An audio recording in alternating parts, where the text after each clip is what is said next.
একটা নির্জন জঙ্গলে থাকতো এক কৌতূহলী শিয়াল। নাম তার রুয়েন।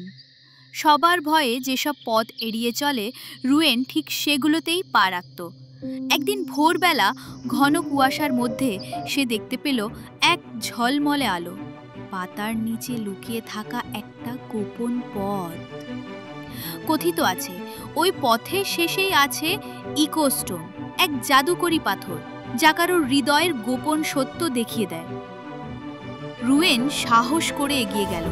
পথে দেখা হলো এক ধাঁধা বলা পেঁচা, এক কানারত হরিণ আর এক রহস্যময় ছায়ার সাথে। ইকোস্টোন কি সত্যিই আছে, নাকি রুয়েনের সামনে আসবে এমন কিছু যা তার পুরো জীবনটাই বদলে দেবে? জানতে হলে থেকো সঙ্গে, কারণ রুয়েনের আসল যাত্রা এখনই শুরু। কমেন্টে লিখো তোমার ভাবনা। আর এরকম রহস্যে ভরা গল্প পেতে স্টোরি টেলার চ্যানেলটা সাবস্ক্রাইব করতে ভুল না করো। তোমাদের জন্য প্রতিদিন নতুন অ্যাডভেঞ্চার।